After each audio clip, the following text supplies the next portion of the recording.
Hola, ¿qué tal? Bienvenidos una vez más. Pues seguimos adelante con nuestra serie sobre los salmos. Y hoy nos vamos a meter con uno que la verdad es bastante, digamos, polémico. Como siempre, este análisis está basado en los estudios del Instituto Bíblico Descubre la Biblia y juntos vamos a desglosar el Salmo 109. Y es que, vamos a hablar del Salmo 109. Muchos lo consideran uno de los salmos más duros, más chocantes de toda la Biblia. Las palabras que usa son, directas, fuertes y parecen estar llenas de un deseo de venganza que nos deja pensando. Y esa es precisamente la gran pregunta, ¿no? O sea, ¿cómo hacemos para cuadrar el mandato de amar a nuestros enemigos con una oración que parece ir en la dirección totalmente opuesta? Esa es la tensión que vamos a tratar de resolver hoy. Miren, para que nos hagamos una idea de la intensidad, leamos esto. Palabras como estas nos hacen parar en seco y preguntarnos, ¿qué clase de dolor, qué clase de traición podría provocar una oración así? Esto no es un simple enojo, para nada.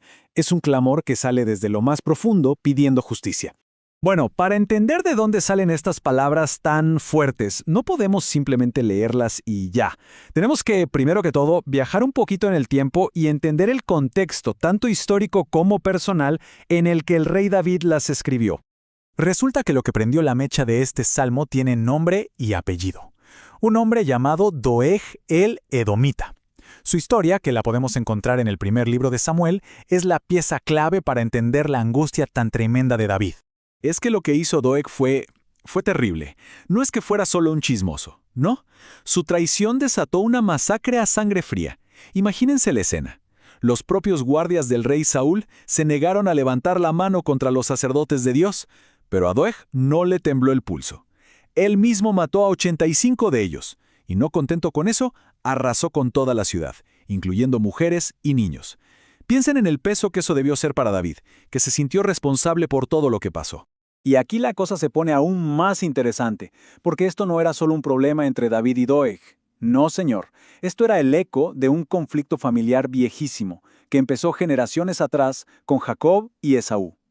Doeg, al ser edomita, era descendiente de Esaú, y su traición a David, que era descendiente de Jacob, era como un capítulo más de ese odio antiguo. Un odio tan arraigado que Dios mismo, a través del profeta Abdías, declara un juicio contra toda la nación de Edom. Ok, ya con el contexto histórico claro, ahora tenemos que ponernos otros lentes para ver los principios teológicos que hay detrás. Porque este salmo, y esto es clave, no es una licencia para la venganza personal, es más bien un modelo de cómo confiar en la justicia de Dios. El primer principio, y quizá el más importante de todos, es este. La justicia de Dios está en otro nivel. La misma Escritura nos dice en Isaías que sus pensamientos y sus caminos no son como los nuestros, son infinitamente más altos. Entonces, cuando nos encontramos con un pasaje difícil como este, no podemos juzgarlo desde nuestra perspectiva, que es súper limitada. Y esta comparación lo explica perfecto. Fíjense bien, por un lado está nuestro papel, nuestra responsabilidad, amar, bendecir, no vengarnos por nuestra cuenta. Se nos dice claramente, dejen lugar a la ira de Dios. Y por el otro lado está la soberanía de Dios. Él es el único juez perfecto, la venganza es de Él, y a su debido tiempo, Él va a ejecutar una justicia que es perfecta y que sin duda no va a dejar al culpable sin su merecido. Pero esperen, que la historia no acaba con David y Doeg, porque este salmo, como tantas partes de la Escritura, tiene otra capa, una mucho más profunda, una dimensión profética que apunta directamente a los tiempos de Yeshua.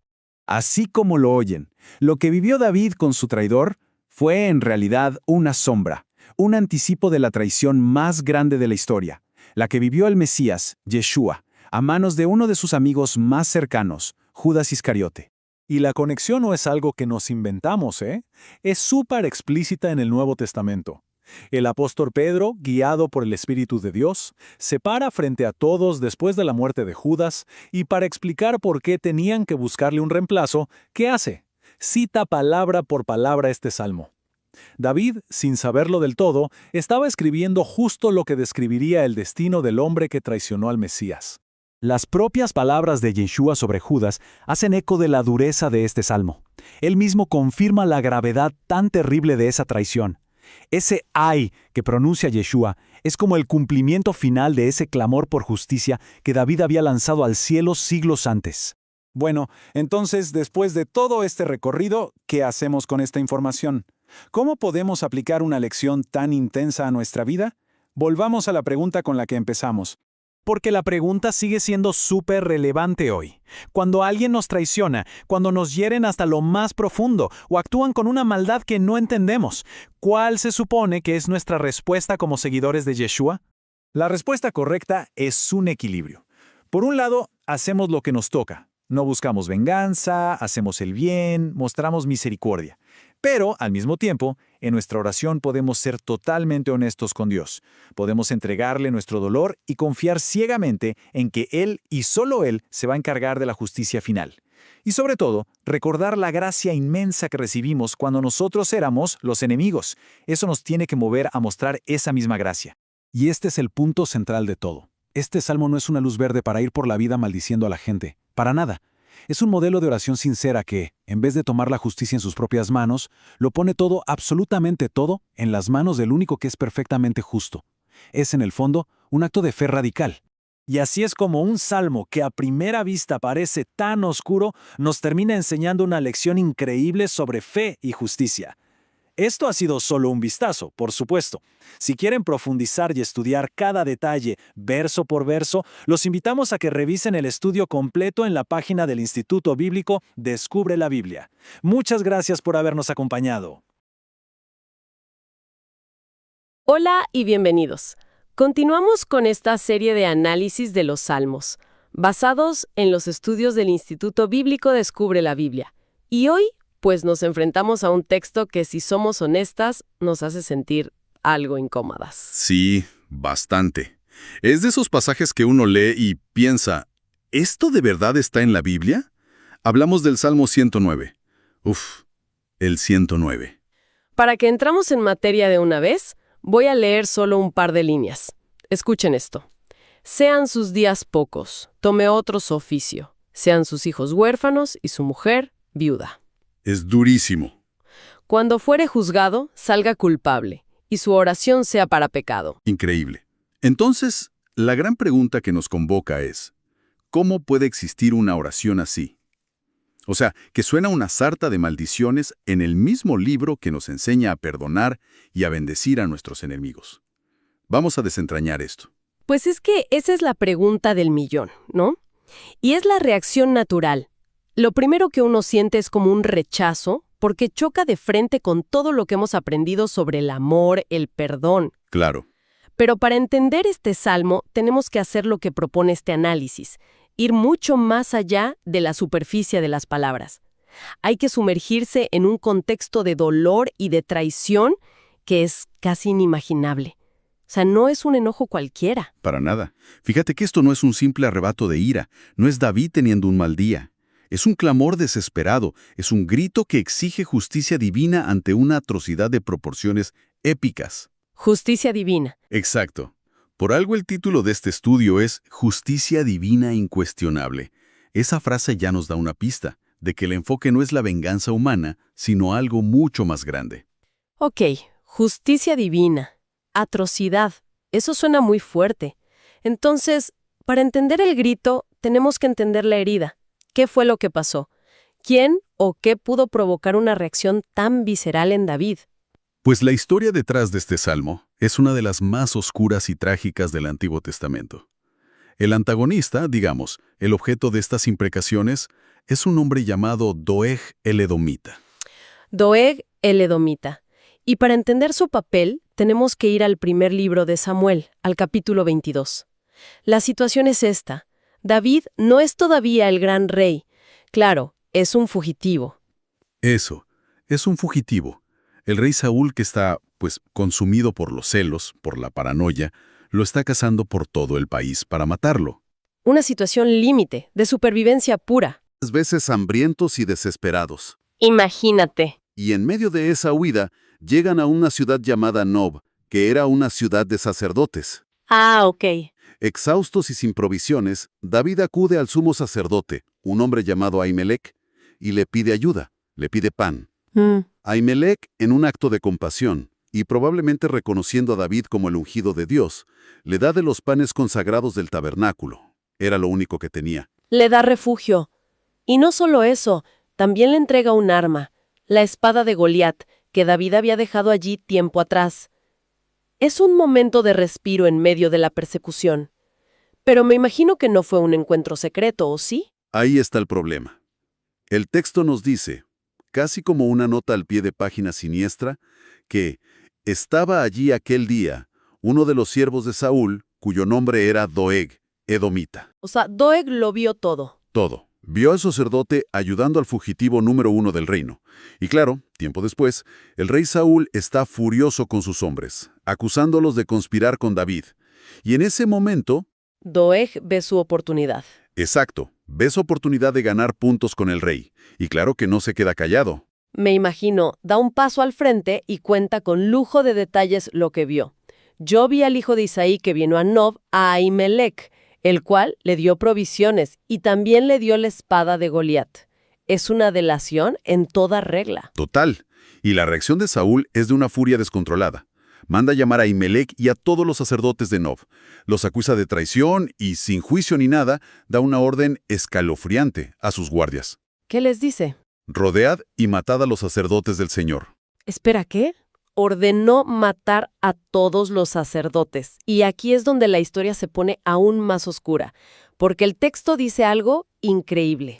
Sí, es que es increíble. Los propios guardias de Saúl, sus hombres de confianza, se negaron a cumplir la orden. Exacto.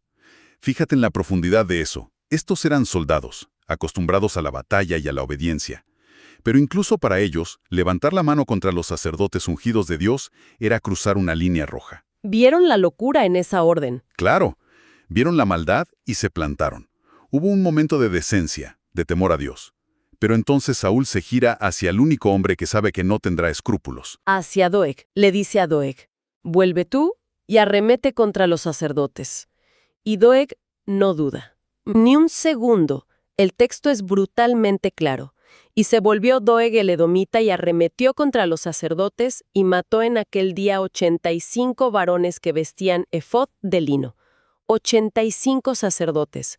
Y ojo al detalle, el efod de lino no es un detalle de moda, era la vestimenta sagrada que los identificaba como siervos de Dios, o sea, estaba matando no solo a los hombres, sino su función sagrada.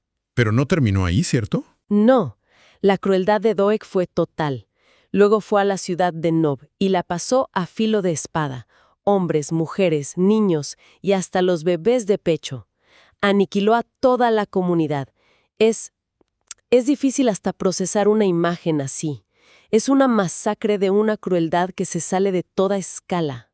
Absolutamente. Y David, claro, se entera de esto. Sí, solo un hijo de Ahimelech, Abiatar, logra escapar y le lleva la noticia. Y la reacción de David es de un dolor y una culpa devastadores. ¿Qué dice? Sus primeras palabras a Abiatar son: «Yo sabía que Doeg el edomita estaba allí. Yo he ocasionado la muerte a todas las personas de la casa de tu padre». ¡Wow! Él se siente directamente responsable. Si no hubiera ido a Nob, si no hubiera pedido ayuda, todos ellos seguirían vivos. Es en ese abismo de horror, de culpa y de impotencia que David escribe el Salmo 109. Claro. No es una oración de enojo, es el lamento de un alma quebrada ante una injusticia monstruosa. Con ese contexto, las palabras del Salmo ya no suenan a una rabieta, suenan como el único lenguaje posible para describir un mal tan absoluto. Ahora, me llama la atención un detalle que mencionaste. Doeg era edomita. ¿Por qué es importante? Tiene toda la carga del mundo. No es un gentilicio casual, es la clave para entender la raíz espiritual de esta masacre. Los edomitas son los descendientes de Esaú. Esaú, el hermano de Jacob. El hermano gemelo de Jacob, quien luego fue renombrado Israel. Tenemos que retroceder hasta el Génesis para entender este odio. La historia de la primogenitura, ¿no? La bendición robada. Exactamente. Jacob, con la ayuda de su madre, engaña a su padre ciego, Isaac, y recibe la bendición que le correspondía a Esaú como primogénito. Y esa bendición lo era todo. Era el traspaso del pacto de Dios, del liderazgo, de la herencia. Para Esaú, perderla fue perder su identidad, su destino, y su reacción no fue de simple decepción. Génesis 27 dice que aborreció Esaú a Jacob. y dijo en su corazón, llegarán los días de luto de mi padre y yo mataré a mi hermano Jacob. Yo mataré a mi hermano. Eso es un obvio fundacional, no es una pelea de un día. Es un odio que se le metió en los huesos y que tristemente no murió con él. Se convirtió en parte de la historia nacional de sus descendientes, el pueblo de Edom. Y eso se mantuvo por generaciones. Siglos después, cuando los israelitas salen de Egipto, le piden permiso al rey de Edom para pasar por su territorio. La respuesta, en Números 20, es un no rotundo y una amenaza militar. El rencor seguía intacto. Entiendo la conexión histórica, pero ¿no podría ser que Doeg fuera simplemente un tipo cruel y oportunista? ¿Estamos seguros de que su herencia edomita fue el motor de sus acciones? Es una pregunta válida. Y claro que el oportunismo jugó un papel.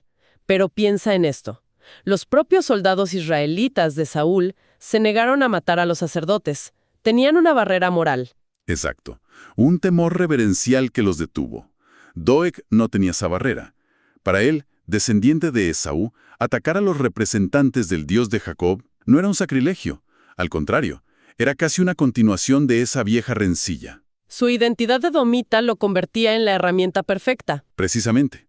No tenía conflicto de interés. Era un odio histórico que encontró en la ambición personal el vehículo perfecto para manifestarse de la forma más brutal. La traición de Doeg no fue un acto aislado. Ok, eso le da una dimensión completamente diferente. Tenemos a David, culpable, a Doeg, con un odio ancestral, pero las fuentes sugieren que la historia no termina ahí. Dicen que David, sin saberlo, estaba escribiendo un guión para algo mucho más grande. Fíjate que aquí es donde el Salmo trasciende el tiempo y se convierte en profecía. Los primeros creyentes, los apóstoles, leyeron este Salmo y vieron en él un reflejo asombroso de lo que ellos acababan de vivir. ¿Cómo así? La conexión la establece el propio Nuevo Testamento. Nos vamos al libro de los Hechos, capítulo 1. Yeshua acaba de ascender. Los apóstoles están reunidos tratando de reorganizarse. Y tienen un problema, el puesto vacío que dejó Judas Iscariote. No puede ser. ¿Me estás diciendo que Pedro, buscando un reemplazo para el traidor, cita este pasaje? Precisamente. Pedro se pone de pie y, hablando sobre Judas, cita dos pasajes del Antiguo Testamento. Uno de ellos es el Salmo 109, verso 8. Eso es. Eso le cambia completamente el peso a estas palabras. Ya no es solo el lamento de David. El Espíritu de Dios estaba hablando a través de él sobre el futuro. El paralelo es escalofriante y perfecto. Piénsalo. Doeg, un conocido de David, es el instrumento para causar la muerte de los sacerdotes de Dios. Y Judas, Uno de los 12, un íntimo del círculo de Yeshua, es el instrumento para causar la muerte del sumo sacerdote por excelencia. El Salmo 109 se convierte así en la voz profética del Mesías traicionado. es David clamando por su dolor, pero es también la voz de Yeshua. A través del salmista, clamando por la injusticia de su propia entrega. Ok, todo esto le da un marco histórico, espiritual y profético increíble. Pero sigo luchando con el tono. Sean sus hijos vagabundos y mendiguen. ¿Cómo cuadramos esto con la enseñanza de Yeshua de amad a vuestros enemigos? Parece una contradicción insalvable. Y aquí llegamos al corazón del dilema, y es donde las fuentes nos ofrecen una distinción que es absolutamente crucial. El Salmo no es, y esto hay que subrayarlo, una licencia para la venganza personal. Es clave lo que David no hizo. Exacto. David no formó una pandilla para ir a cazar a Doeg y hacerle pagar. No tomó la espada para ejecutar su propia justicia. Cierto, él deja el asunto en manos de un poder superior, justo. Lo que David está haciendo es apelar a la justicia perfecta de Dios. Actúa como un fiscal que lleva un caso ante el único juez que es perfectamente justo. Es como si le dijera a Dios, esta injusticia es tan monstruosa que escapa a mi capacidad. Te la entrego a ti. Entonces, no se trata de reprimir el deseo de que se haga justicia, sino de reconocer que mi justicia sería imperfecta, teñida de venganza. Precisamente. Es la misma enseñanza de Pablo en Romanos 12:19, cuando dice, «No os venguéis vosotros mismos, sino dejad lugar a la ira de Dios, porque escrito está, mía es la venganza, yo pagaré, dice el Señor». La frase clave es, dejad lugar. Sí, Es como si nuestro deseo de venganza ocupara un espacio que le pertenece solo a Dios.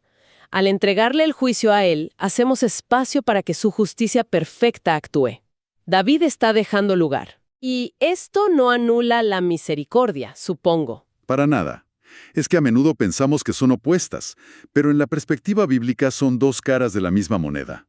En Números 14:18 se describe a Dios como grande en misericordia, pero el mismo verso termina diciendo que de ningún modo tendrá por inocente al culpable. Hay un balance. Claro, nuestro llamado es a la misericordia personal. Yeshua nos pide hacer el bien a nuestros enemigos. Actuamos como Dios, que en su gracia hace salir su sol sobre malos y buenos. Pero esa misericordia personal no anula el principio de que, al final, habrá una justicia divina perfecta. Y David clama por esa justicia final. Confía en que Dios, en su soberanía, arreglará las cuentas. Vamos a recopilar los puntos principales de este análisis, porque de verdad que cambia por completo la perspectiva sobre este salmo. Claro. Si tuviéramos que resumirlo, los puntos clave serían 4. El primero, el contexto lo es todo. El salmo nace de una traición, una masacre y un dolor inconcebibles.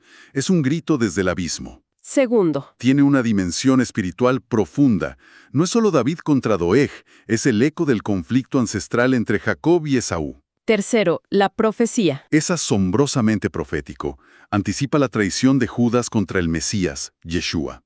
Y el cuarto, la lección principal. No es un llamado a la venganza personal, sino una invitación a confiar la justicia final en las manos de un Dios soberano y perfecto. La aplicación para nuestra vida hoy entonces es muy poderosa. Ante las heridas más profundas, el Salmo 109 nos da permiso para ser brutalmente honestas con Dios. Podemos llevarle nuestra queja, nuestro dolor, nuestro clamor de justicia sin filtros. No tenemos que fingir. Así es. Pero el objetivo final de esa oración no es alimentar nuestro deseo de venganza, sino entregar esa carga, ponerla en el tribunal de Dios y confiar en su justicia, mientras a nosotros nos corresponde caminar en misericordia. Una exploración fascinante. De verdad que transforma un pasaje que a primera vista parece oscuro en una lección profunda sobre la soberanía, la justicia y la gracia de Dios. Totalmente. Nos obliga a reflexionar sobre esa tensión entre nuestro deseo humano de retribución y un anhelo más maduro por la justicia divina, que es la única perfecta. Y quizás para cerrar, podríamos dejar una pregunta en el aire para la reflexión personal. Pensemos, ¿en qué áreas de nuestra vida nos cuesta más dejarle el juicio final a Dios? Buena pregunta. Muy revelador. Para quienes quieran profundizar aún más en este salmo, verso por verso, pueden encontrar el material completo en el sitio web del Instituto Bíblico Descubre la Biblia, www